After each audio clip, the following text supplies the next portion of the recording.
It's Halloween. Here we go. We're rolling. Farhan Lalji from TSN. What are you laughing at?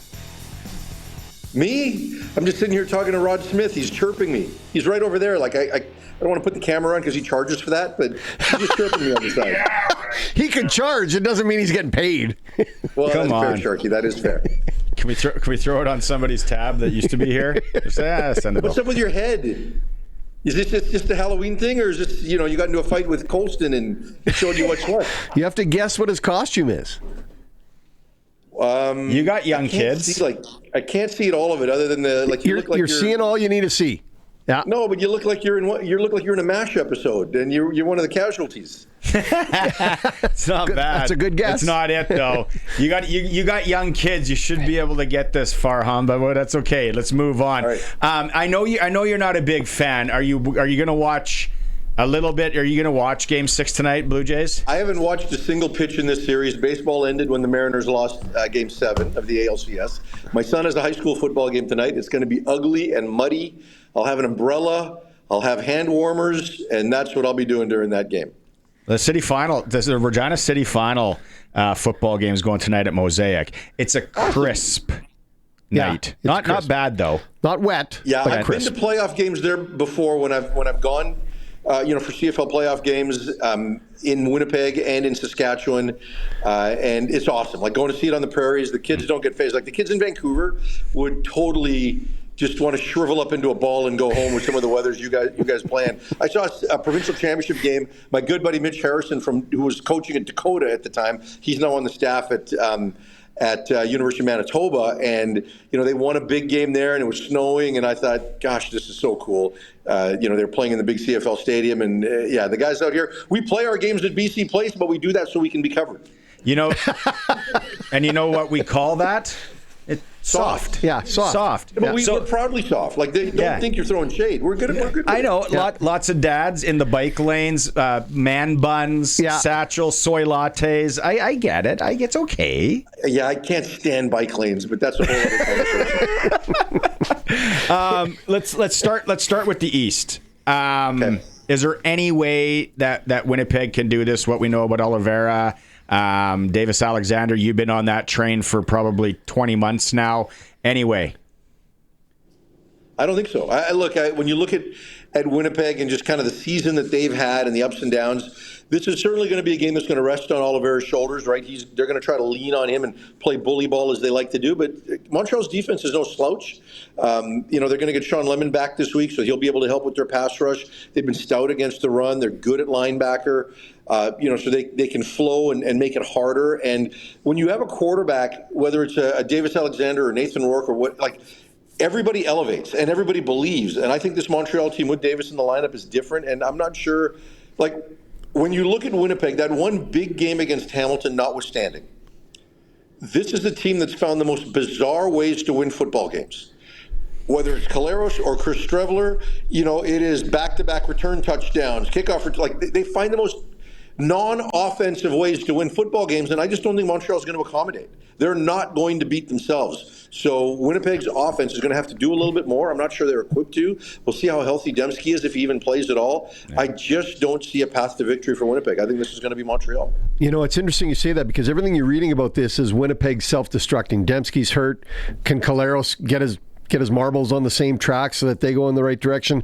But when you look at Montreal, they're coming in here strong. Like, they're coming in here, what I would say is they got their game breakers all back at the right time. They got, right, Alexander's back now, right? Everything's just lining up for Montreal to be the team.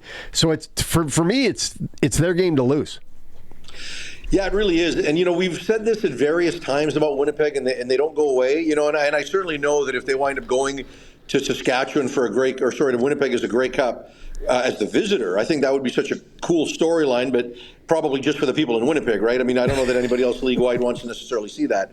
But yeah, things are lining up for Montreal. I think they're playing their best football right now with Davis in the lineup. Obviously, he didn't play in the last game because they decided to wisely rest him, but He's just one of those players. He's dynamic. He can beat you a lot of different ways. And I just think he's going to put a lot of stress on Winnipeg's offense to do more than maybe they're equipped right now. Now, does Zach Collaros have the ability to flip the switch? He does. I just don't know that everybody else around him does. You coach it. You've been around it. I love it. This is what I love about football, Farhan, is when you get into these playoff games and you have a player that still has never played a playoff game and you rattle them early. Any kind of little, maybe it's a tip ball, which happens a ton, intercept. Maybe it's something that happens on the offensive line, a missed assignment. Can we put anything in the experience of that collective group on Winnipeg to the inexperience maybe of Davis Alexander? And I want to see how he can come through that. Totally fair. And you're right. They do have a lot of experience. They may not be as talented or as athletic or have the same level of movement skills. Can Winnipeg's D channel that for one more game? They potentially can, but you're right. Like, Davis hasn't played in a playoff game since high school, right? Wow. And I've known about Davis since he was in high school and then first went to Portland State. And there's a lot to like there. And so he does have something to prove, but the way I know him and I know his personality and his confidence level, I don't see him getting rattled. And you look at what happened. Think about the time when Montreal, when they won the Grey Cup the last time, and they beat Chad Kelly, and nobody expected Chad Kelly to implode the way that he did, and he did. But I don't know that there's a repeat performance of that here. I think Davis, even if there's some early success that Winnipeg has, an early interception, an early sack, whatever it is, I just think he's just going to keep punching. Interesting that you think he's got the confidence without having been in that scenario before. It's interesting that you think he has the confidence. Yet, and I'm the opposite focus. Collaros has all the tools around him, but I don't think they're confident in their club and their offense right now. Yeah, there's probably some truth to that. I mean, they get to these big moments and they get to these big games. And Mike O'Shea always talks about veteran players and how they're able to draw on so many past pictures. And they're going to count on that again. And is that going to be enough? We'll see, right? There are holes on that team that weren't there in previous years, in my estimation. So, is that going to be enough? It could. And like I said, Zach has the ability to flip the switch. But when I look at that roster and the number of guys that are down and the number of guys that are, like I said, if Adamski plays hurt and just where that roster has been, I think it's going to be a big ask because Montreal is just not going to be quiet, right? If Montreal plays poorly offensively, I still think they're getting 24 to 27 points if they play poorly. So, and Winnipeg, in my opinion, has got to do a lot to get above that against this defense.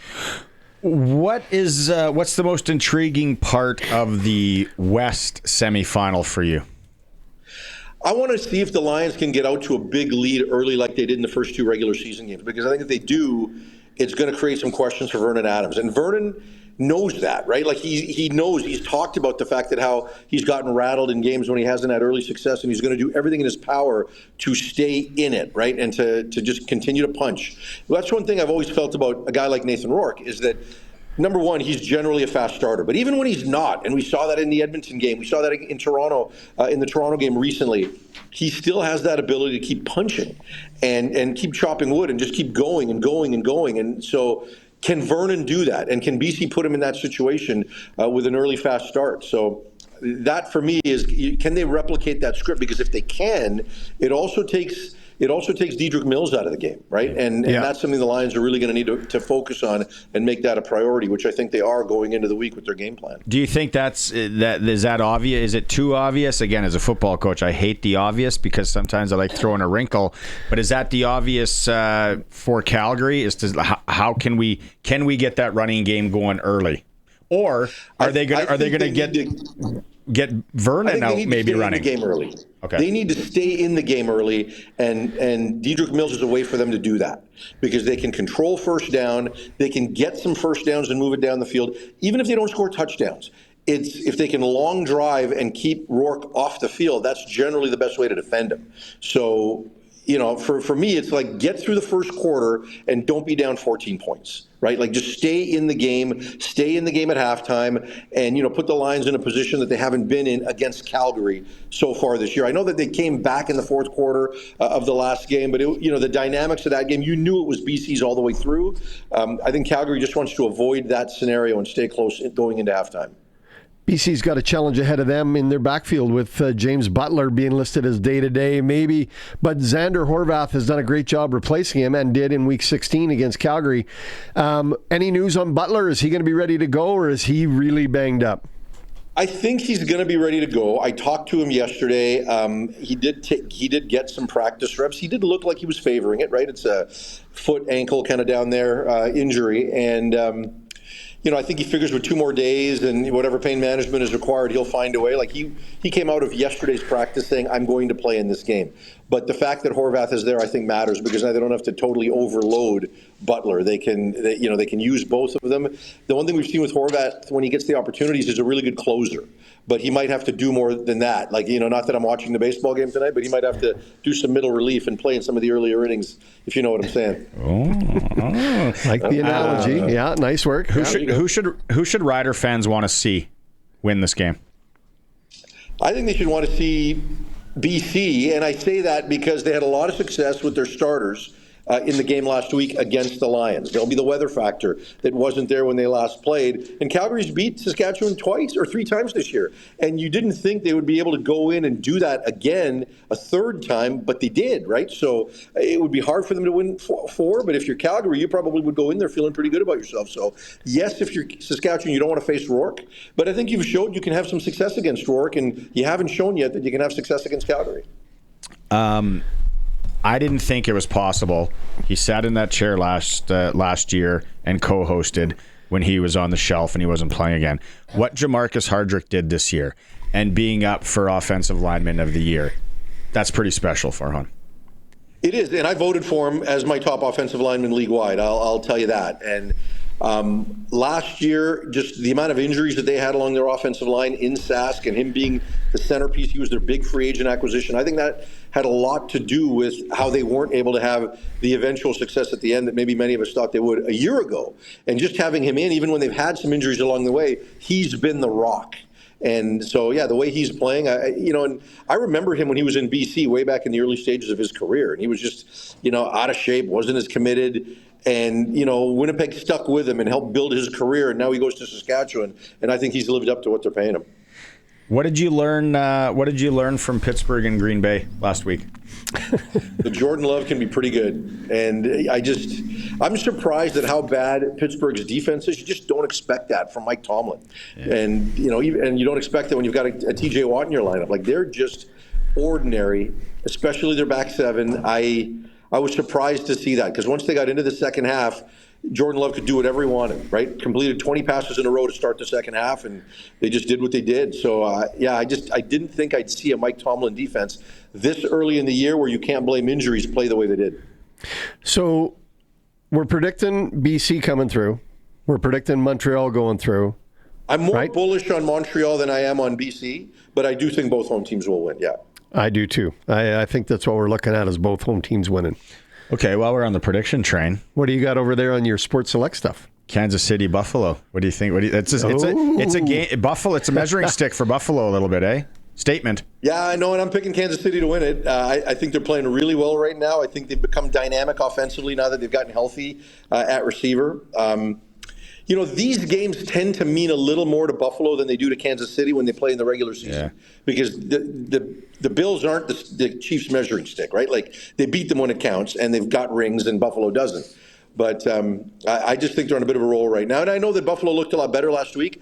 I just look at Buffalo's receivers. I don't see separators. I see holes defensively. And I think Patrick Mahomes is – I think the Chiefs top to bottom through the lineup, it's not just about Mahomes. I just think they're better. Is your son's team the favorite tonight or underdog? They're favorite tonight, yeah. Last league game and then playoffs start after that. Okay. Can we find that on Sports Select somewhere? Can we get a sprinkle on that? Well, if you do, pick the under on his passing totals because it's going to be a muddy field. It's going to be awful weather. I'd go under. Okay. Love it. And then bet for me too. Tell Rod Smith we're having a bottle drive this weekend to raise some funds so he can come on the show. at some point. Yeah, you might need some large 50-50 tickets for that. Like, you're going to need like an Edmonton Oiler 50-50 to afford Rod. Okay. Have fun at the game tonight with your son, and remember 6-7. See you later, guys. Take care. Thanks, Farhan.